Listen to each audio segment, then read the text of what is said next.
에베소서 7번째 항목 비참한 상태의 인간에게 자비를 베푸신 하나님이라는 제목으로 강의를 시작하겠습니다. 본문은 에베소서 2장 4절에서 10절 말씀이 되겠습니다. 긍휼에 풍성하신 하나님이 우리를 사랑하신 그 큰 사랑을 인하여 허물로 죽은 우리를 그리스도와 함께 살리셨고 너희가 은혜로 구원을 얻은 것이라. 또 함께 일으키사 그리스도 예수 안에서 함께 하늘에 앉히시니 이는 그리스도 예수 안에서 우리에게 자비하심으로써 그 은혜의 지극히 풍성함을 오는 여러 세대에 나타내려 하심이니라. 너희가 그 은혜를 인하여 믿음으로 말미암아 구원을 얻었나니 이것이 너희에게서 난 것이 아니요 하나님의 선물이라. 행위에서 난 것이 아니니 이는 누구든지 자랑치 못하게 함이니라. 우리는 그의 만드신 바라 그리스도 예수 안에서 선한 일을 위하여 지으심을 받은 자니 이 일은 하나님이 전에 예비하사 우리로 그 가운데서 행하게 하려 하심이니라. 본문 말씀을 토대로 해서 강해를 시작하겠습니다. 긍휼에 풍성하신 하나님 그랬습니다. 이 긍휼이라는 단어는 불쌍히 여기다라고 해석할 수 있는 뜻입니다. 인간이 불쌍한 존재가 되었다는 것은 죄로 인하여 비참한 상태에 빠지게 되었다는 말입니다. 하나님은 인간을 바라볼 때 불쌍한 눈으로 바라보십니다. 선한 것이 하나도 없는 악한 존재의 인간을 긍휼히 보셨기 때문에 지옥 깊은 구덩이에서 우리를 구원해 내신 것입니다. 하나님은 모든 인간이 구원받기를 원하십니다. 하나님은 심판자이시기도 하지만 또한 긍휼을 베푸시는 자비의 하나님, 구원의 하나님이심을 또 우리가 알아야 할 것입니다. 우리를 사랑하신 그 큰 사랑을 인하여 허물로 죽은 우리를 그리스도와 함께 살리셨고 너희가 은혜로 구원을 얻은 것이라. 이렇게 사도는 말하고 있습니다. 그 큰 사랑은 바로 예수 그리스도 자신의 그 독생자를 십자가에 내어주는 고통과 아픔, 슬픔과 번뇌를 감당하면서 인간의 형벌을 면하게 하기 위해 희생을 감수한 것을 볼 때 이보다 더 큰 사랑이 없다는 것을 말하기 위해서 그 큰 사랑이라고 이렇게 진술하고 있는 것을 볼 수 있습니다. 사랑에는 여러 종류의 그 희생이 감수가 됩니다. 사랑의 높이와 깊이 또 작고 큼을 상대적으로 구분할 수 있기에 그 큰 사랑이라는 표현을 하고 있는 것입니다. 하나님의 아들 예수 그리스도를 십자가에 내어준 사랑보다 더 큰 사랑이 있겠습니까? 목숨을 내어주는 사랑만큼 큰 사랑이 또 어디 있겠습니까? 친구를 위해서 목숨을 내어주는 그것보다 더 큰 사랑이 없다고 성경은 말을 합니다. 예수님의 그 목숨을 십자가에서 우리 죄인들을 불쌍히 여기시고 구원하시기 위해서 내어주신 이 사랑이야말로 그 큰 사랑, 이보다 더 큰 사랑이 없다는 것을 말해주고 있는 것입니다. 허물로 죽은 우리를 그리스도와 함께 살리셨고 너희가 은혜로 구원을 얻은 것이라. 허물로 죽은 우리, 이 말은 다른 말로 바꾸자면 죄로 죽은 우리 이렇게 말할 수가 있는데요. 죄와 허물은 같은 맥락의 그 단어죠.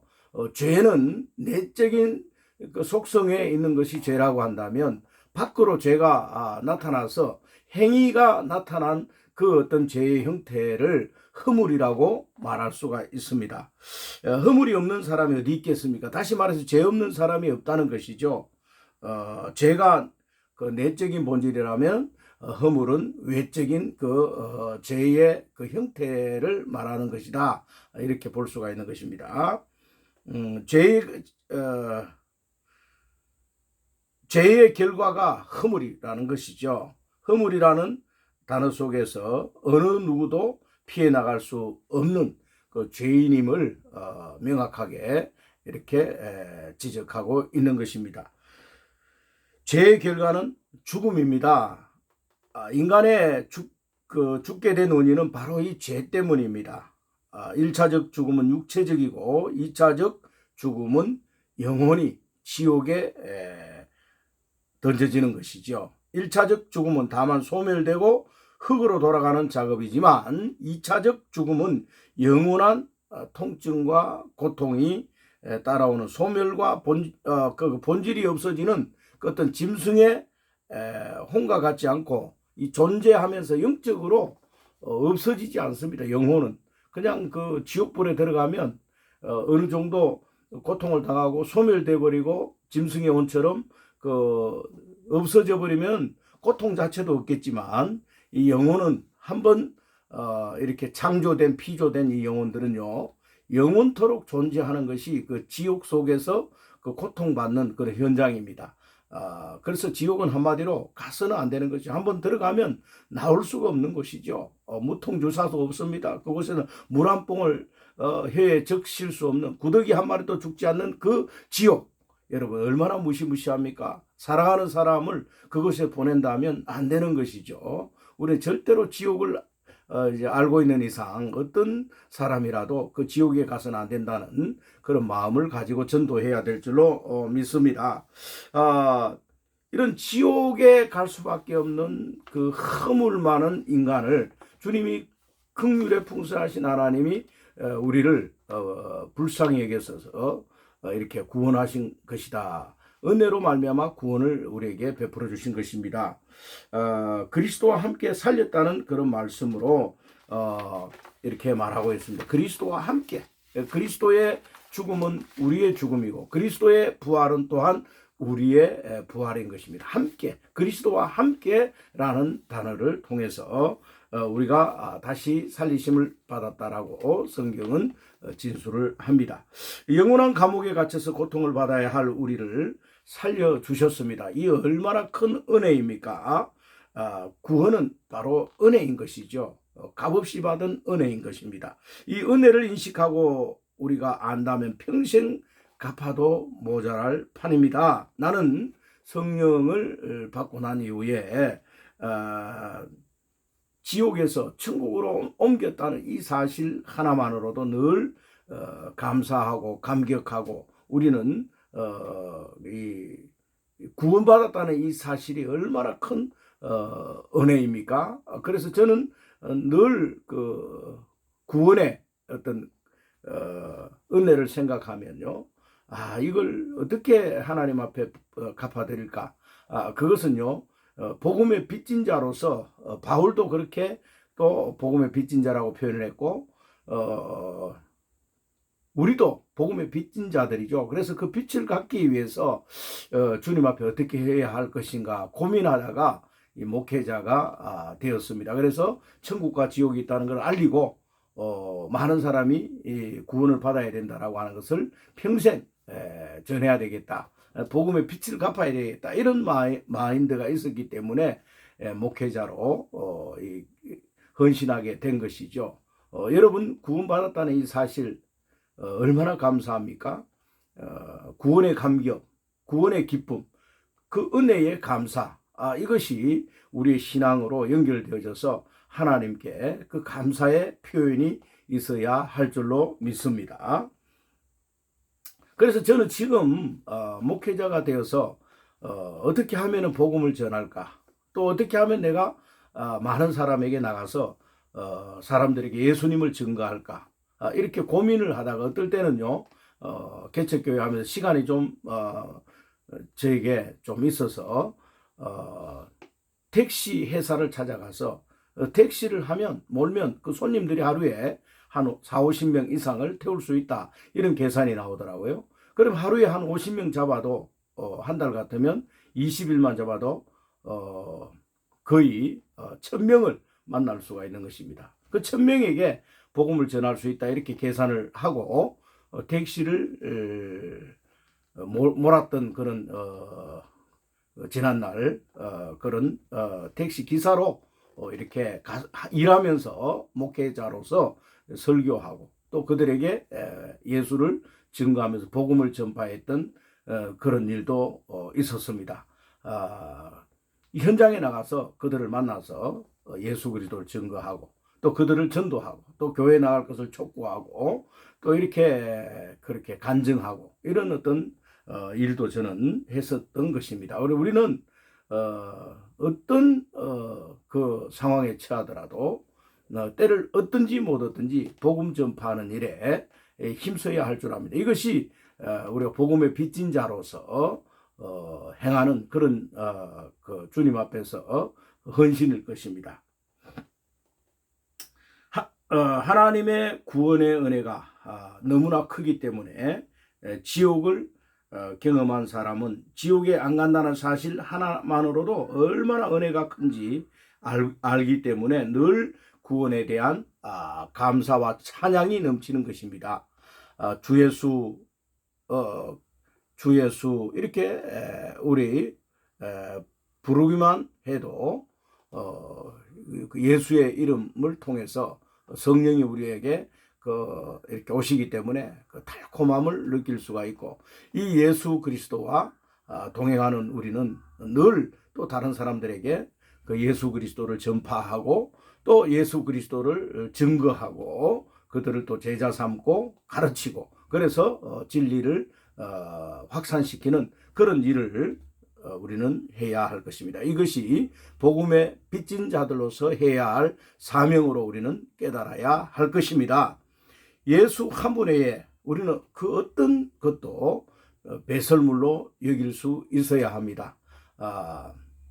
사실 그 바울은 십자가 외에 또 예수 그리스도 외에 그 어떤 것도 배설물로 여겼고 예수를 이렇게 평생 이렇게 붙들고 예수 안에서 만족과 기쁨 또 예수 그리스도 안에서 헌신을 했던 것을 우리가 볼 수가 있습니다. 왜냐하면 이 복음이 그만큼 귀하고 또 이 우리가 구원받았다는 사실을 그만큼 그 은혜가 크고 광대하기 때문인 것입니다. 오직 예수만이 최고이고 실제입니다. 다 내려놓고 다 우리는 예수를 위해서 배설물로 여기고 예수 한 분을 위해서 우리는 달려가야 할 줄 압니다. 하나님이 베푸신 그 구원이 엄청난 것입니다. 사실 여러분 지옥을 한번 그 지옥의 실체가 어떻다라고 한다면 어떻다 한다는 것을 어떠한 것인가를 안다라고 한다면 그곳에 안 간다는 사실 하나만으로도 우리는 감사가 넘치고 감격하고 나를 구원해 주신 그 은혜가 얼마나 큰 것인지 우리는 깨달아 알 수가 있는 것입니다. 이것은 전적인 하나님의 은혜라고 사도는 말을 하고 있습니다. 6절에 또 함께 일으키사 그리스도 예수 안에서 함께 하늘에 앉히시니 이렇게 표현을 합니다. 함께라는 말은 그리스도와 연합과 일치를 말하는 것입니다. 그리스도와 동반하여 함께라는 말로 우리를 그리스도의 어떤 그 죽으심과 부활에 동참시켜주고 있는 은혜의 말씀인 것입니다. 그리스도 예수 안에서 이 말은 그리스도는 새로운 피조물의 첫사람이고 아담이 예창조의 첫사람이라고 한다면 그리스도는 새창조의 첫사람입니다. 따라서 그리스도 예수 안이라는 말은 우리가 예창조를 벗어나서 새창조 안으로 이제 들어와서 새 사람이 되었다라고 하는 것을 이렇게 표명하고 있는 것입니다. 함께 하늘에 앉히시니 이 말은 그리스도가 십자가를 지시고 부활하신 후에 하늘로 승천하여 하늘 보좌에 앉으셨습니다. 이 하늘에 앉으신 예수는 예창조와 무관하고 새 창조 안에서 우리 믿는 이들을 새로운 그런 삶을 살게 하시고 그 새로운 어떤 인격체로서 거듭난 생명, 예수 생명 안에서 살도록 우리를 이끄시고 우리를 인도하시며 또 우리를 새로운 세상으로 구원하신 분이시다라고 하는 것을 말씀을 해주고 있는 것입니다. 우리 구원받은 성도들은 예수와 함께 하늘에 앉았다는 것은 새 창조 안에서 새로운 세상을 살고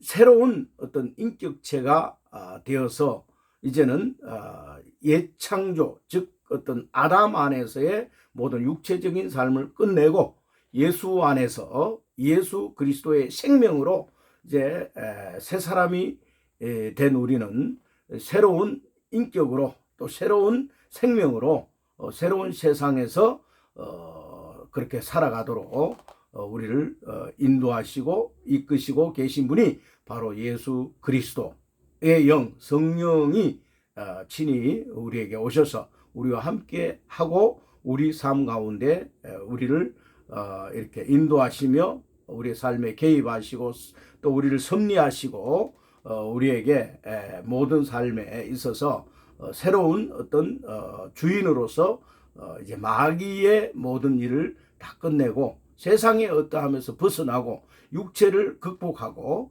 성령의 거룩한 말씀에 인도를 받고 살아가는 그러한 삶을 살기를 원하시는 그분이 바로 예수 그리스도 삼위일체 하나님이심을 우리는 깨달아 알아야 하는 것입니다.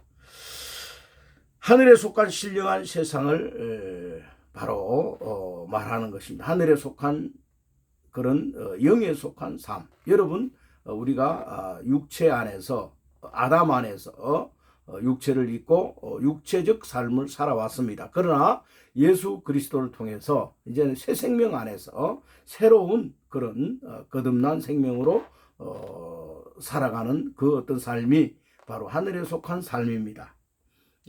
우리는 이 모두가 예수 안에서 신령한 복을 누리고 살아가는 하늘, 즉 영적인 세상, 천국의 시민권을 두고 살아가는 존재라는 것을 하늘에 앉히시니 이런 하늘에 앉혔다는 말은 예수 그리스도의 그 보좌가 우리 성도들에게도 무관하지 않고 우리도 그와 함께 하늘에 앉혔다. 즉 하늘로 옮겼다. 그 하늘 백성이 되었다. 이제는 새로운 그 새 사람의 새 창조 안에서 새 사람의 삶을 살아갈 것을 우리에게 새로운 길을 제시해 주고 있는 것입니다.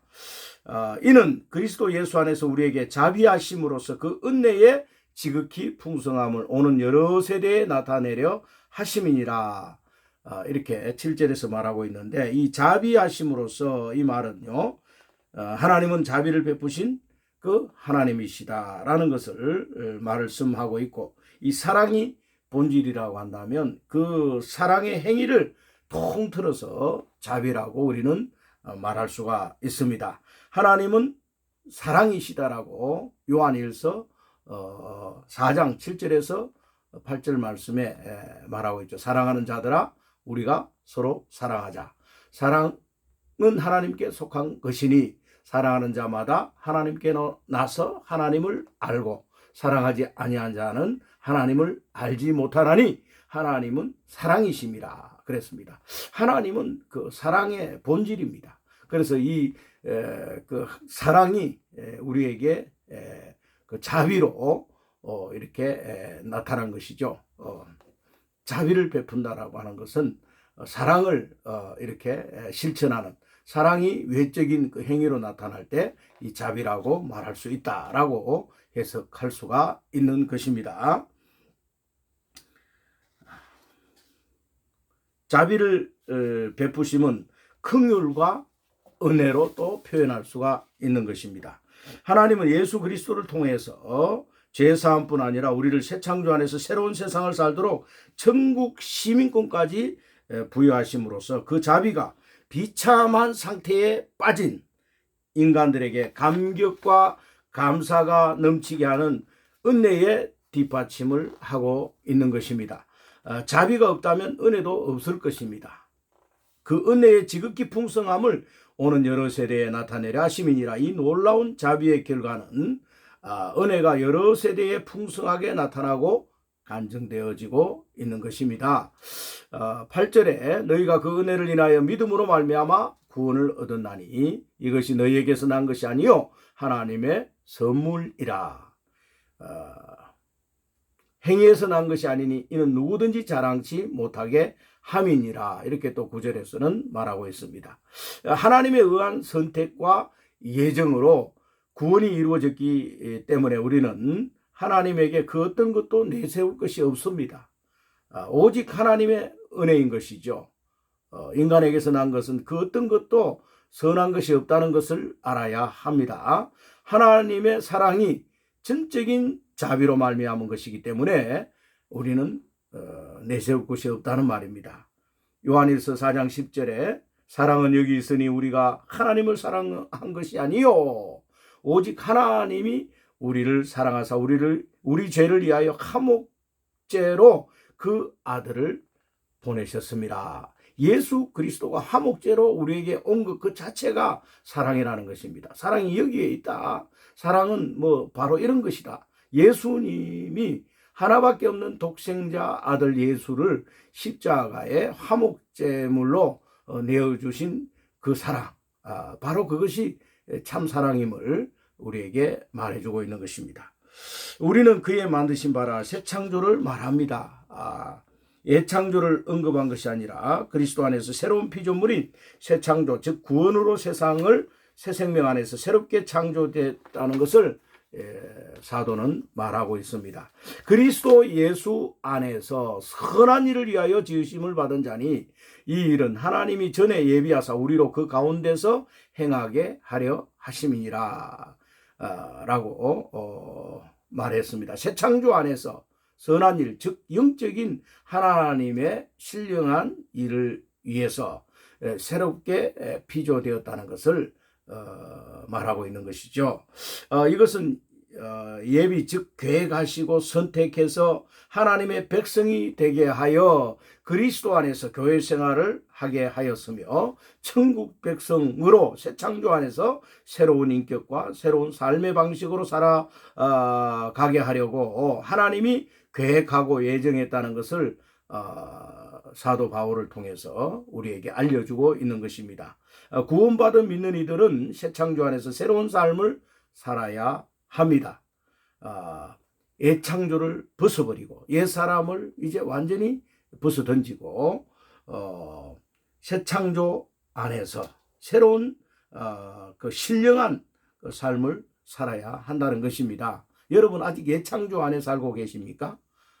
그렇다면 옛사람을 벗어버리십시오. 그리고 새 창조 안에서 새롭게 지음을 받은 우리는 새 사람을 입어야 합니다. 여러분 속에 있는 성령의 사람, 믿음의 사람, 영적인 사람, 그것이 바로 새 사람인 것입니다. 세상은 이 새 사람을 알지 못합니다. 그러나 그리스도 안에서 우리는 새롭게 지음을 받았다라고 성경은 말합니다. 이 새롭게 지음을 받은 사람이 새 사람입니다. 새 사람 안에서 새로운 세상을 우리는 볼 수 있는 영적인 눈과 영적인 사람으로서 이제는 살아가야 하는 것입니다. 이게 바로 거듭난 인격 안에서 거듭난 사람으로 중생의 그 어떤 생명으로 예수 생명으로 신령한 그 삶을 살아가는 이것이 바로 새 사람인 것입니다. 신령한 그 삶이라는 것은 늘 하나님 말씀을 먹고 또 하나님을 찬송하고 또 감사와 그 예배를 통해서 신령한 제사를 드리고 오직 하나님 안에서 만족과 기쁨을 누리고 살아가는 삶을 말하는 것입니다.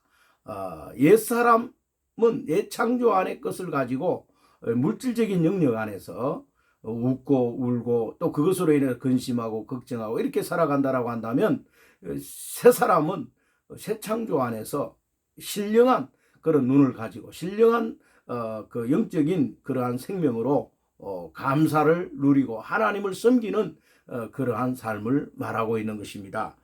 옛 창조는 그리스도 안에서 이제 끝났습니다. 옛 창조에 속한 모든 것은 배설물로 여깁시다.